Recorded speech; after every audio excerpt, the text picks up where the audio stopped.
Hello dears, मैं महेंद्र रणवा अपने YouTube channel पे आपका स्वागत करता हूँ। डियर्स, आज हम पढ़ेंगे रामसर साइट।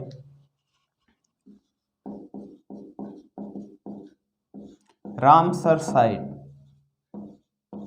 रामसर साइट क्या है?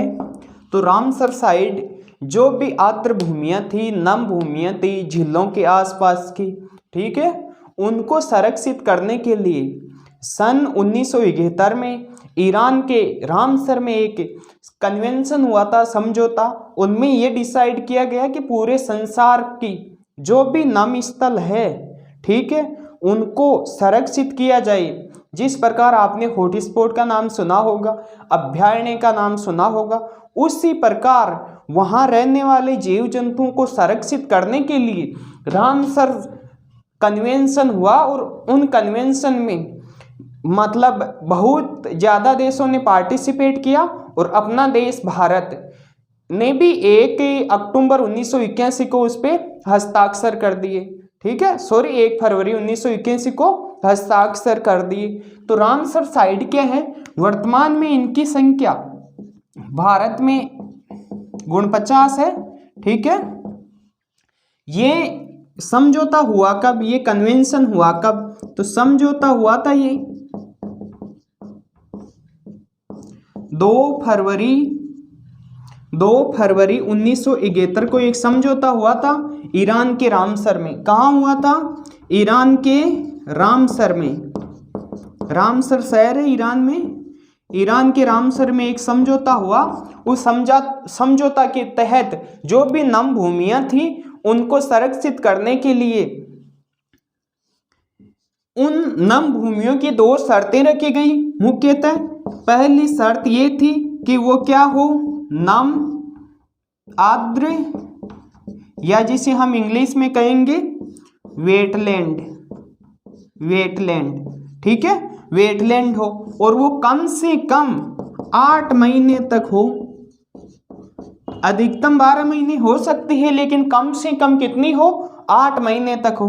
दूसरी मुख्य शर्त ये थी कि वो जो भी नम जगह, अब आपको पता है कि जहां पानी भरेगा वहां या तो तालाब का रूप लेगा या झील का रूप लेगी। तो वहां वो जो भी तालाब, वो झील होगी, वो 6 मीटर से अधिक गहरी ना हो। 6 मीटर से अधिक गहरी न हो। ये रामसर में जो समझौता हुआ उसमें मुख्य 2 शर्तें थी कि वो पहली बात तो वेटलैंड हो और साथ ही साथ 6 मीटर से अधिक गहरी न हो। ये प्रभावी कब से हुआ? तो प्रभावी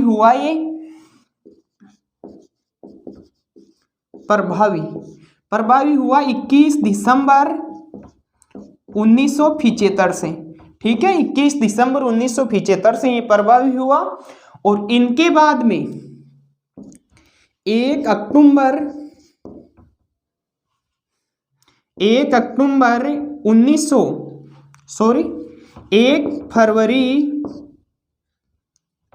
फरवरी 1981 को भारत ने हस्ताक्षर कर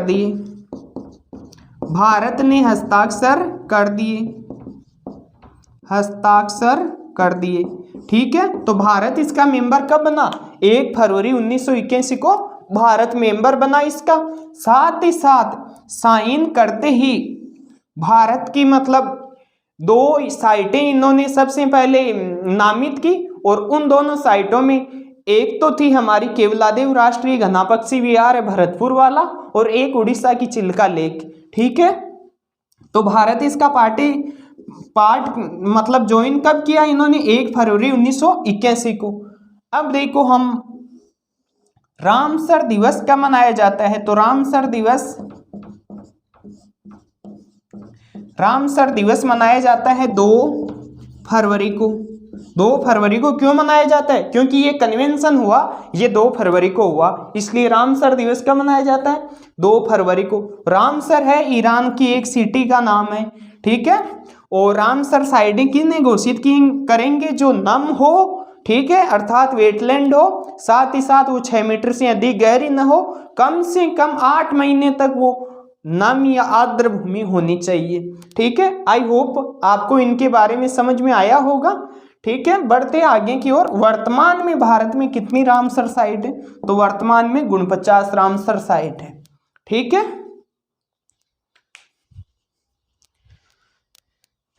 इनके बाद में हम बात करेंगे कि भारत की प्रथम रामसर साइट कौन सी थी। बात करेंगे हम राजस्थान के संदर्भ में।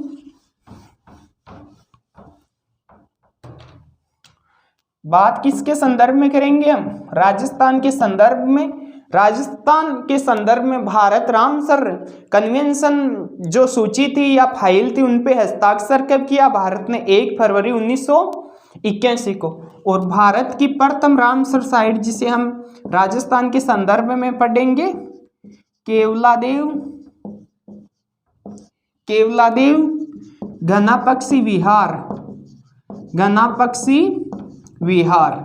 ठीक है, ये भारत के साथ साथ राजस्थान की भी पहली है।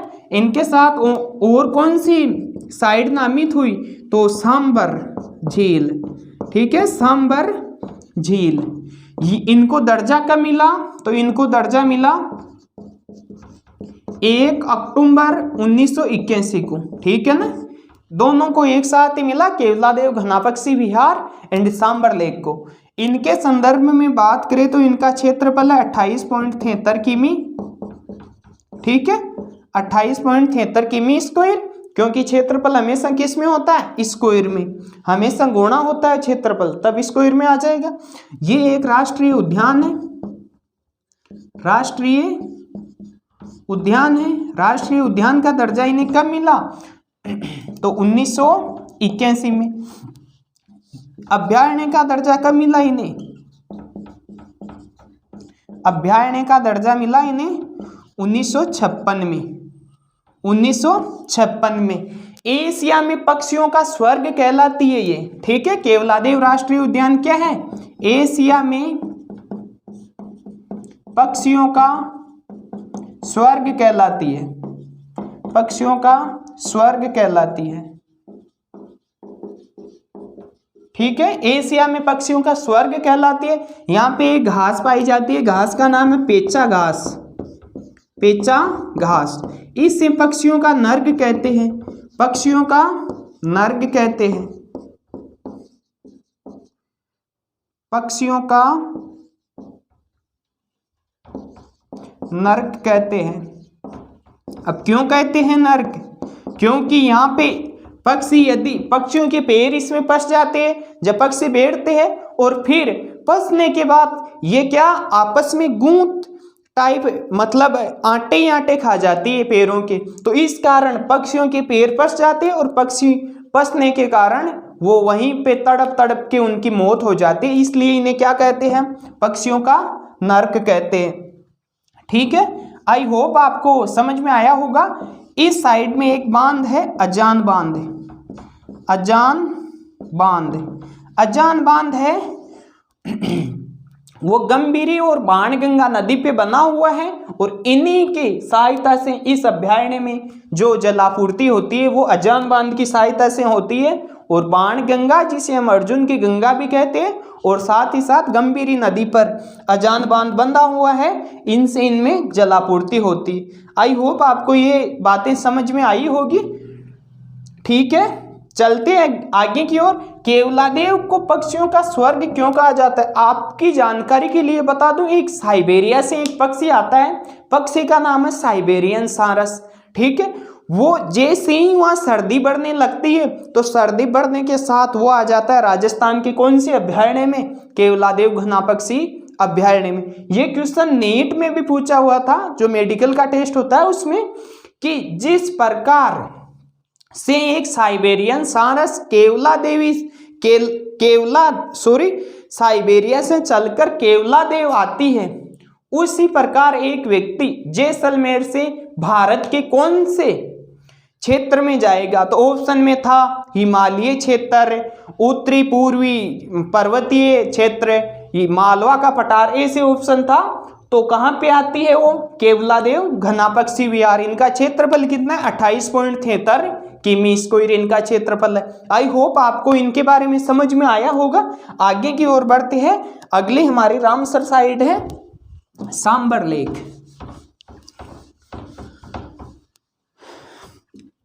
जगह पूछे तो ये भरतपुर में है, ठीक है। कृष्णदेव रॉय नाम का एक शासक हुआ करता था। उन्होंने केवलादेव घना पक्षी विहार का पक्षियों के लिए मतलब निर्माण करवाया था, जहां पक्षी आके मतलब खेल ले। साथ ही साथ वो आखेट क्षेत्र के रूप में एक मतलब दर्जा दिया था उस समय भी, ठीक है।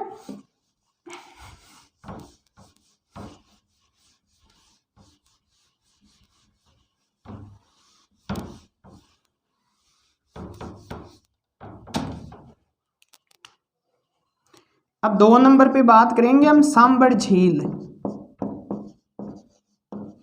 सांबर झील, सांबर झील है कहाँ? तो ये 3 जिलों में विस्तृत है।